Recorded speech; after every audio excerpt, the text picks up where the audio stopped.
But we also glory in our sufferings, because we know that suffering produces perseverance, perseverance, character, and character, hope.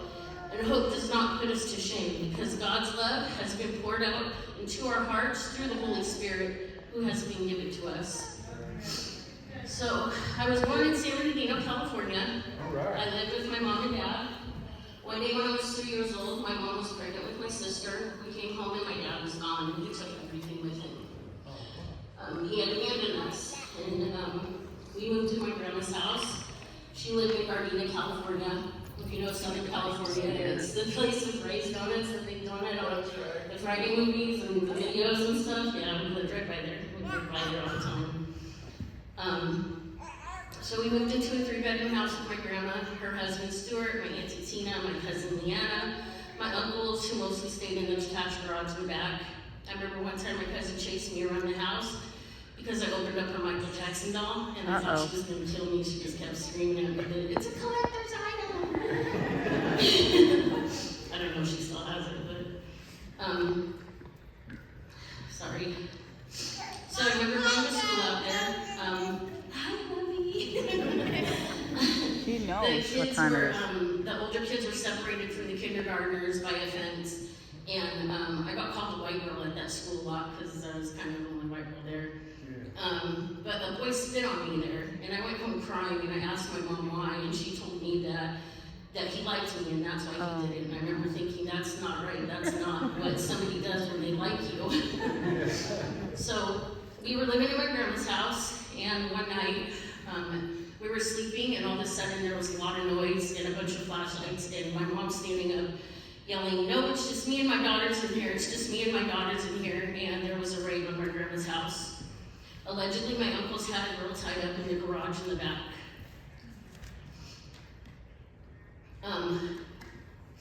After that happened, we got to go out to the garage for the first time. They had the door open. It was the only time we ever had got to go out there. And we were told not to touch anything. I saw a spoon and a glass tube sitting on the bottom of a table. And being a kid, I touched it. My cousin yelled and screamed, and I got in trouble. That was the first time I was subjected to anything drug-related that I knew about. My mom was raised in Seattle, Washington, right here on Brandon Street. She was taken from my grandma at a young age and moved from foster home to foster home. She had 1 sister and 8 brothers. And I'm so thankful for my mom. She did whatever she needed to do to make sure my sister and I had a better life than what her mom had gave her. After the raid, my mom moved us to Huntington Beach, California. We moved in with a guy that she was dating named Philip. He had a daughter a year older than me and a son the same age as my sister. They lived with their mom, but they visited on the weekends. I went from a school where I was the only white girl to a school where there were only white kids. I was drastically different. Having grown up around family that were all Mexican and Filipino, it was hard for me to relate to being white. I was the only one in the family with blonde hair and blue eyes, and I grew up thinking that maybe I was adopted. Some weekends and summers, I would go to my nana's, my dad's mom's house on the weekends in Crestline, California. My nana and my papa, they provided the only stability in my life as I grew up. My papa was Italian, but he sat a bottle of Carlos Rossi on the next to the dining room table. Sometimes he let me get a sip. I felt like I had a good childhood. There was just some seasons of struggle that happened as I got older. My mom and Philip's relationship seemed okay. We took trips to the beach a lot. We visited my grandma and my cousins. We went to Family Fun Center, played miniature golf, but there were fights, lots of fights. Lots of times the police showed up and nothing would happen because laws were different back then. Philip would drink, come home drunk, and they would fight and scream. One time I got in trouble. He told me to stand in the corner, and I don't think I was standing in the corner far enough, so he pushed my head into the corner. I remember my mom pulling me out of the corner, and I was seeing blood, and I thought, wow, there's blood out here, I'm not hurting. I had to go to school with a fat lip, and I was in 4th grade. Somebody asked me what had happened, and I had told them I ran into a door. Excuse me. There were other things I don't remember. The only reason I know there were other things because CPS came to our house. I played outside while they went in and talked to my mom, and I remember her being really upset about it. We lived with Philip, and we moved often, but it was more of a prepared move. We always stayed in the same school, but after my mom left him, all that changed. We moved to Fountain Valley. I used someone else's address so I could go to middle school with my friends. We had our own apartment, but only for a few months. And then one day the sheriff came and made us leave. We didn't have time to grab anything but a few clothes. We were attending a church called the United Methodist Church of Fountain Valley at that time. And we were blessed to have someone from the church open their home to us. It was right by my school. One day I came home from school and my mom told me her and my sister were moving and I was going to stay with Connie and Bill. They were amazing people. They had 2 daughters. I loved them very much. And they treated me like I was a child of theirs. They never let me feel like a burden or like I didn't belong. I remember when my mom told me she was leaving.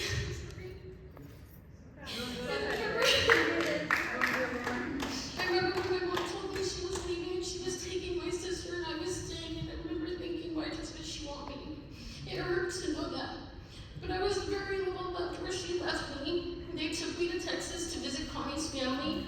I loved how they talked. Her sister taught me how to play a mean game of pool. They showed me their oil wells and listened to her sister listen to New Kids on the Block, and I love that. I felt like I was included in part of their family. While I was with them, I was part of the youth group, and I took a trip to Mexico to an orphanage on a mission trip. It was about 100 miles past Tijuana. We spent a week with the kids there, praying, singing, painting, playing soccer, just loving on them. We went to villages where the homes were made from cardboard and whatever remnants they could find. And I spent all my money buying handmade bracelets from the kids there. That's something that I'll always remember. I had a best friend I made in kindergarten. Her name was Shy. Of course, she was the only Mexican girl in my school. Her mom and dad were in addiction, and she and her older sister lived with her grandparents. Her mom would come around every once in a while. Shy would tell me things about their addiction. She knew a lot about it, whereas I didn't know much about drug addiction. Even though I had been around it, my mom really protected us from it. We were best friends all the way till 8th grade. One day I was at her house, maybe 6th grade. Shy went upstairs to use a phone, and I sat downstairs with her grandpa, and he molested me. I remember running away from him and running upstairs, and she said, "What's wrong with you? You look like you saw a ghost." And I lied and I said nothing. I said it was from running up the stairs. I had never told anybody about that. I always made friends, whether it's school, church, but I always felt alone. I always felt like I had no friends or like they didn't really like me. So I never put too much effort into trusting anyone. I graduated 8th grade. Connie and Bill bought their first house and we moved into it. I had my own room and it was amazing. Connie showed me how to feed her fish and the big fish that she had. She showed me how to load a dishwasher. I had chores and I was happy. About a week before high school started, my mom showed up and made me leave with her. I was devastated. I remember Connie being extremely upset and it hurt my heart. I was angry because part of me thought maybe I did something wrong and she called my mom to take me and I wasn't sure. But those unknowns are how the enemy gets a foot in that door and starts to tear you down. I moved to Chino Hills with my mom, my sister, my mom's boyfriend.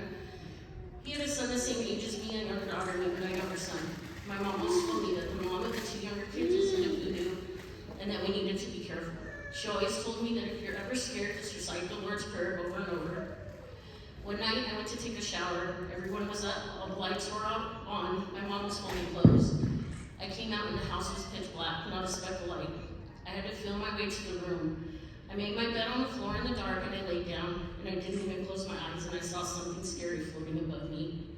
All I could do was pray over and over again, and I fell asleep saying the Lord's Prayer. I told my mom the next day, and she had a friend come over and bless all the rooms in the house, and I remember seeing crosses on all the doors from oil. Excuse me. While we lived there, I felt very lost. My mom would give me rides to the skating rink and just leave me there till it closed, about 10 o'clock. Sometimes 12. That's when I met a girl named Susie. She was 14 and I was 14, she was 16. I would go to her house and her parents were heroin addicts. So when we were there, we could do anything we wanted. Most of the people I hung out with were Mexican. My family on my mom's side were all Mexican and Filipino. My dad's side were blonde hair, blue eyes, except for my papa. But it was hard for me to feel like I fitted anywhere because I really didn't know where to fit. I never wanted to be home. I started running away. I always felt so alone, like my mom didn't care if I was there. One time I ran away, I went to Susie's and we went to visit her neighbor. That's the first time I tried drugs. We smoked some speed on a soda can. I remember the feeling of not feeling afraid. all my shyness and anxiety was gone.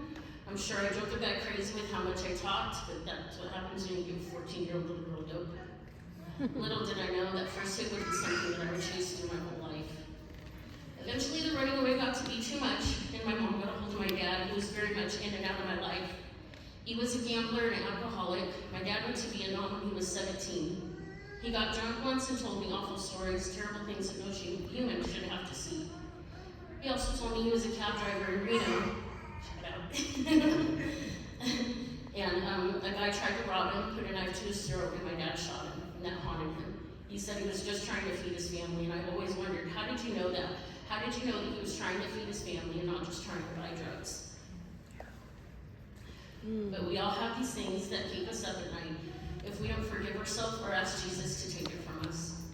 My dad came and took me. We moved to Arizona. We passed through Reno, a hotel he stayed in a lot, stayed there for about 2 weeks. I was about 15. They hired me to work in the restaurant. So I'd work and then go to the bar and sit with my dad and watch everybody get drunk. There was one particular guy that always had to be carried out of there. Everyone was really nice. All the women liked my dad, so they were super nice to me. We lived in Arizona for about a year. I went to school, got in a lot of fights. I didn't really talk to many people. I didn't really make any friends. I ended up having my first boyfriend. He was in college and I was a freshman. He played football. He was very active in church. His mom did Bible school for the kids during the service, and I got to help her, and that's when I learned I was really good with kids. Brandon was a really good guy. He really cared about me. I was young, and I didn't know who I was or what I was supposed to be or want. After he and I broke up, I think my dad was done being planted in one place for that amount of time. He had a hard time staying put. He decided to bring me up here to Seattle. I knew my mom had moved up here with my sister, and they were living with my uncle. I moved into the house with them, started hanging out with my cousins from Seattle. We smoked a lot of weed, did a lot of coke. My mom, her boyfriend, my uncles, they all hung out in Chinatown and Busch Gardens. My auntie was a bartender. We would pop in, have free drinks, do some karaoke, get some drugs for my stepdad and one of my uncles, and be on our way. We hung around my nephew's dad and his cousins. They were from Cuba, so they had a lot of connections. For my 18th birthday, they gave me a brown paper bag full of weed. In the next years, I partied a lot. I met Teresa, who was my best friend for about 25 years. We worked for the YWCA of Seattle for a while, but we would go out and party all the time. We work on the weekend and go out every weekend, and we party hard. We only hung out with men who provided drugs or alcohol for us, and it was funny because we never messed with them, and they just started assuming we were lesbians. We were not. we just knew how to work, guys. That was really my mentality for a long time, and men were just there to provide and just there for money. When I was younger, probably in about third or fourth grade, my mom would always start telling me that marry a rich old man with one foot in the grave. I turned 21 when I met my ex-husband. I was married for 20 years. I was very picky about who I wanted to have kids with, and I wanted someone that could financially take care of a child. I knew when I was ready to have one, so I met my ex-husband, and that was it. Late 2005, we had 2 kids, and then we separated. I went to stay with my friend Teresa, and I left my kids with their dad. During that time, I was introduced to meth. I was running wild at that time, and I was very lost. I remember those days that I felt that I was never good. Regardless of the drugs or alcohol, I always felt like something was missing. Not very long after that, I found out I was pregnant with my 3rd child, and as soon as I found out I was pregnant, I stopped using and was clean for 15 years. I was very blessed that I was able to raise my kids and give them a life of opportunities I never had. I got to stay home with them as long as I wanted. I worked only if I wanted to. We moved into our house in the Renton Highlands in 2008 when my youngest was just over a year. My kids still live there. I'm so thankful for that. I got to focus on their education, made sure they played instruments in school. I got to volunteer in their schools. I helped when they wanted to be in talent shows.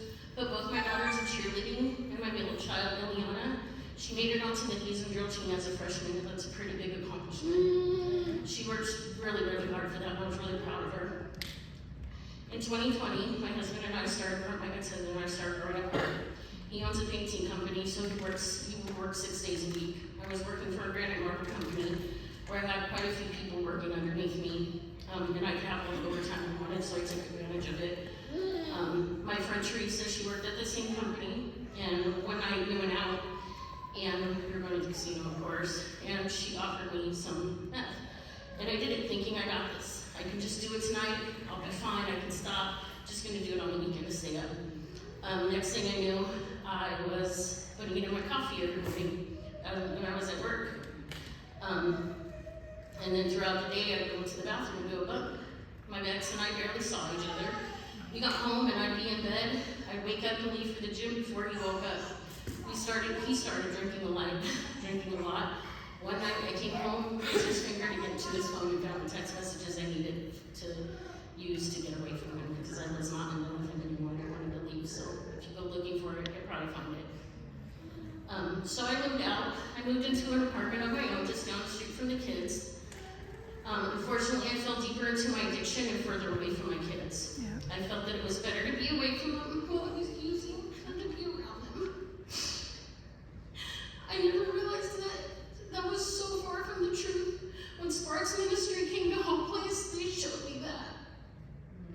So I moved to Vancouver, Washington for a fresh start. I had an apartment and a car. I did fraud to pay my bills and support myself. On February 2021, I had a suicide attempt. I ended up in the hospital, and when I was released, I found myself walking home in the snow. The hospital was about 7 miles from my apartment. I was walking down the street. There were no cars at all. Suddenly, it sounded like there was like lightning cracking and a really loud bang. And about 20, 30 feet away from me, a tree branch the size of a 10-year-old tree fell. And I kept thinking that was God mad at me. And I remember thinking in my head that God was telling me, how dare you try to take something that is mine? And that scared me. About 2 minutes later, a trucker went down the street on the other side. The guy went down the street, circled around, and came back and pulled it next to me and said, "What are you doing out here?"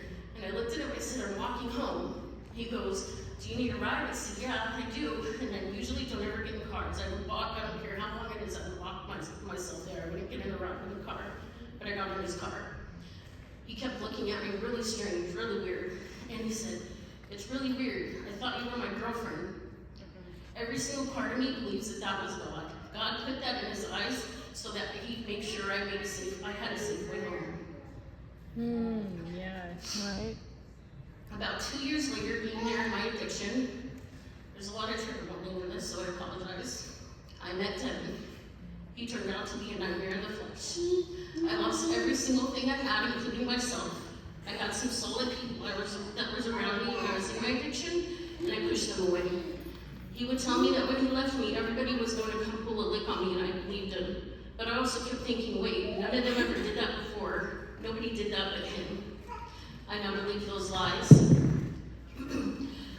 I know the only way I escaped with my life was because of God. He was extremely physically abusive, physically, mentally abusive. He was a narcissist, and I had no idea what that was until later. I always wondered why someone wanted to be with me when they hated me so much. I couldn't understand it. Everything I can list a narcissist can do, he did. He would steal from people in the neighborhood. He would always bring stolen stuff to my apartment. I walked on eggshells, afraid to say anything to him. I walked around with black eyes all the time. The inside of my mouth was cut up. I had bruises on my body, the exact shape of a 9mm pistol. I had been pistoled repeatedly. He would get mad and just pull his gun out the window of the car and empty the clip. I'd have a TV thrown at me. I had an entire gallon of bleach poured over me and chemical burns on my face. Anytime anything bad happened to him, he would come home and take it out on me. He had stolen his own car out of an impound and wanted me to go with him to Hood River to leave it there. We ended up getting pulled over by the police, but he ran. We ended up hitting a wall at 70 miles an hour running from the cops. He jumped out, left me there, and I went to jail. I was in a lot of pain, and I had suffered bruising and tearing in my muscles and the tissue on my chest that lasted for months. Every day I lived in hell with this person that I let in. I didn't even know how to escape it. I prayed he would leave me for someone else. I felt like I was just waiting for him to go find someone else. When I tried to kick him out, it resulted in my windows being broken out, my door being kicked in. One time he lit a car on fire in front of my apartments. I had an amazing neighbor downstairs. Her name was Chip. She's handicapped, and the first time Devin had kicked in my door and beat me up, she ran upstairs and stopped him. She was a pretty big feat, so that was all God right there. I always asked Chip, why does God hate me? And she always replied, he doesn't hate you, he loves you. Chip always checked on me. I always say she's my angel. To this day, she still checks in on me every single week. She doesn't know making her proud is one of the things that keeps me going. There was one time I can't explain that somebody saved me. Devin left his gun in the seat of his car, and someone came and stole the clip of the gun. Just the clip. If you know the streets, nobody steals just a clip. They steal the whole gun. The next day he came to my house, I wouldn't let him in, and he kicked the door in and beat me up with his gun. I believe in my whole heart that if he had those bullets, he would have shot me. Devin was in and out of jail, and he was always doing the most. It was really annoying. But that trauma bond is real. So fast forward to December 22nd, December 22. I was getting evicted out of my apartment. I had a few weeks to get my things out of into storage. I was terrified to be homeless with him. I knew if he hurt me, nobody would ever find out I was gone or missing for months. Devin comes back one night from being gone for a few days. I knew where he was and who he was with, but I didn't care. When I say when I was waiting for him to find a new supply, I really was. So he comes back, I order pizza, put on a movie, he's on his phone, and I said, I'm going to take this in the room so I don't bother you. And he flipped out and started destroying everything and beat everything up. He took a bottle of cleaner and threw it in my eyes. He started punching me over and over, and I started to see stars. All I remember thinking is, I can't go down. If I go down, I don't know what he'll do. Finally, he stops. He said he's leaving, and he grabbed all his stuff, and all I could think was, thank God. He ended up taking my laptop and phone, so I couldn't call for help. I waited till he had his stuff out, and I searched for an old phone and found one. I plugged it in, charged it, turned it on, called 911. The police had been to my house so many times before that for DV, to the point where all of Vancouver PD and the sheriff knew me. Every time he would get away, I remember crying on the phone with the operator, telling her he would get away and that they would never catch him, and she stayed on the phone with me until they got there and they found him outside, and I was so thankful. A few weeks later, I talked to him on the phone. He wanted me to write a letter to the courts, lying about him taking my phone, and of course I did it. See, the nice thing about Washington State courts is they know what a trauma bond is.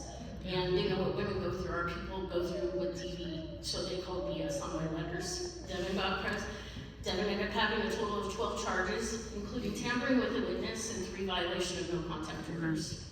Yeah. I moved out of my apartment. I moved into a friend's house after friend's house. In every single situation, I could have lived there comfortably in my addiction. But God always had a way of making sure that I didn't and that I wasn't there, because that's not where it was supposed to be. After about 6 months bouncing place to place, I was back in Clark County Jail for the 3rd time. I only had 2 phone numbers memorized. One was my ex-husband, the other was another friend of mine, Alonzo. Anybody guess who answered? Not my ex. Not my ex. Geneva. Alonzo had done about 14 years in prison, so he knew what it was like to be in there. Every single time I called him, he answered. He helped me, he messaged my mom, got her phone number for me, and that was the first time I talked to my mom in 5 years. Every time I called, she answered. She ordered me packing clothes and some shampoo, some coffee, juice, candy, and that was more than I deserved I could have ever asked for. One day on the phone, I asked to speak to the kids, and they didn't want to talk to me, and that hurt. I went back to my bunk and I cried, and that's where I surrendered to God. I said, I'm done, I can't do this, I give you my life, I won't let you leave me. 2 weeks later, a friend bailed me out. So I was living in my truck, a little 82 Ford Ranger rattle can, with bullet holes in it. Yeah.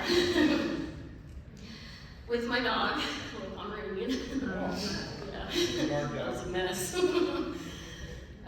One night I was sitting in my truck with my dog, 3 a.m. in the morning, thinking, what am I doing? My sister-in-law reached out to me about 2 weeks before that. She said she wanted to help me get back to Seattle. So she sent me some money. I thought I had gas money. I had my dog. When I was in jail, my dog got kidnapped, so I actually had somebody run into the house where my dog was and kidnap her back for me. And I kept telling God, when I get my dog, I'll leave. When I get my dog, I'll leave. I got my dog, so what was I still doing there? So the money that she sent me, I went to the gas station. I'm sitting in the gas station in my truck, just sitting in my truck trying to get Wi-Fi because my Cash App card was locked. The guy that works there, he came out and he said, can I help you? And I said, I need Wi-Fi to unlock my car. He goes, well, come in and I'll help you. We'll figure this out. I said, okay. So I go inside and he's like, well, what do you need? I said, I need Wi-Fi. He goes, well, I can't help you with that. I'm like, why did you tell me to come in here? So I checked my Wi-Fi again and the store next door had free Wi-Fi. That's all God right there. So I unlocked my car, put the last little money that I had in my car in my gas tank, and I left Vancouver. I stopped at a Walmart real quick to grab some food.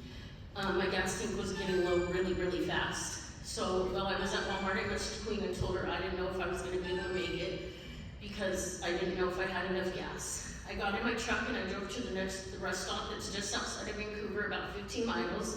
My gas tank was completely empty. I sat at that rest stop for a few hours, changed my clothes, walked my dog, and I thought I'd have to go back. I won't make it. I'm just going to be stuck in Vancouver. I tried to think of what I had to do. I decided to drive to the next gas station. As I hit that driveway in that gas station, my tires pulled in there, the gas gauge filled itself. Wow. It was completely full, and my mind was blown. So I parked, went in and bought a soda, came out, and there was a cop parked right next to me. So here I am with warrants, a truck that looks like it's a stoley. Hi. So what do I do? I ask him for directions. I tell him that I need to find Wi-Fi so I can call my sister to tell her that I'm on the way to Seattle. He tells me drive down the road, that there's a Starbucks down there, and that I can use the Wi-Fi there. So I pull out of the parking lot and sorry, I lost my place. I pull out of the parking lot and I'm driving down, as I'm pulling out of the parking lot, there's a guy like across the way, and he's watching me and just laughing at me. Like, I know he's thinking she's about to get pulled over. I was thinking that too. So I go down the road, fortunately I didn't get pulled over. I go down the road and there's no Starbucks, there's just some businesses, so random businesses at that. I pull into that parking lot and I'm like, man, I can't get Wi-Fi to call her to tell her I'm on the way, and I just get thinking she's gonna be worried. I pull up the Wi-Fi and there's Wi-Fi in that parking lot. So I was able to call Queena, tell her I was on the way. As soon as she picked up the phone, she said, don't go back, I'll send you more money, don't worry, don't go back. I told her I was on the way, and I started back on the road. It took me a total hour. It took me 5 hours to get here from Vancouver. Every single semi-truck on the road passed me. My truck wouldn't go over 55 miles an hour. As soon as I pulled into the McDonald's on MLK, my gas was really gone this time. I made it back here. I stayed with my sister. Her ex-husband, so my sister Queena and her husband Ray. Ray is my ex-husband's brother, but I always say I got them in the divorce, so they're mine. That's my brother and sister. Okay, so the first night I was there with them, Ray wanted to do Bible study. My brother, he only speaks Spanish. He was reading, and he was reading in Spanish, I'm following along in English. The verse he chose was Psalms 3:7, which reads, Arise, O Lord, save me, O my God, for you strike all the enemies on the cheek. For you strike all my enemies on the cheek. You break the teeth of the wicked. I had a list of people from Vancouver that I wanted to get back at. That night, I threw that list away and I gave all that pain and anger and hurt I was carrying to Jesus. Forgiveness doesn't just happen overnight. It took me many times to remind myself when I thought of those people and remind myself that I had forgiven them. I no longer have to remind myself because it's all behind me. No, I thought nobody knew that I was using. I thought my sister suspected because she could see the marks on my arms. One day I did a dirty shot and I got sick from it. My body basically went into withdrawal. I didn't know what was happening and I was scared because she would find out and they would be mad at me and kick me out. But Queena knew what was happening. She grew up in that environment and helped her mom try to get clean many times. So she knew what was going on with me. They were so scared for me. My nieces were scared and she helped to explain to them what was going on. For 3 days I laid in the back bedroom thinking I was dying and wanting to die. My niece Jasmine, she was a student at Evergreen Beauty College. She went and volunteered for graduation one time to to do hair, makeup, and nails. That's how she found out about Hope Place. My sister-in-law called while I was sick and got me in. She got me a spot. On the 4th day, I called and did an intake on the phone. On the 22nd of August, I came to Hope Place. I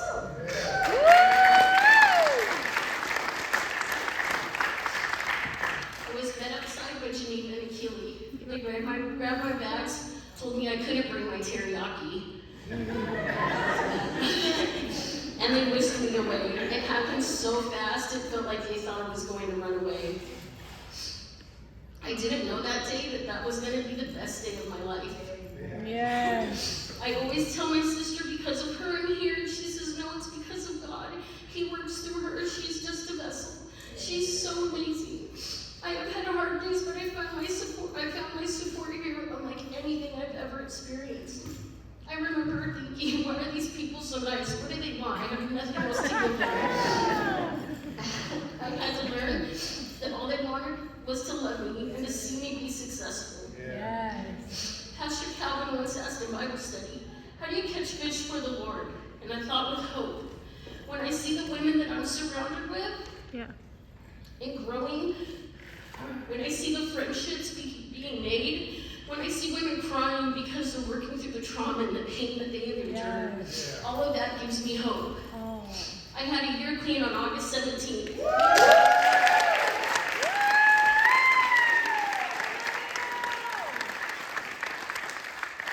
I will be graduating from the Oaks program at Hope Place on October 2nd. I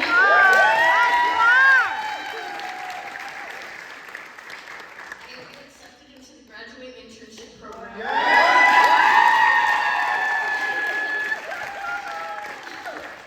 Where I can grow in faith and leadership skills. I will make amazing friendships. And I have an amazing mentor who has pulled me back from the brink of darkness many, many times. I'm building a relationship with amazing people at church. My kids are still no contact with me, but I have a relationship with my mom again. My son is at Renton Tech for computer coding. My daughter Ileana is at the Laser Institute and will graduate to be a master esthetician. My youngest daughter Kaylee is a senior at high school at Talley. She's at Talley High School, and she'll be graduating this year. And I just keep reminding myself it's all in God's timing.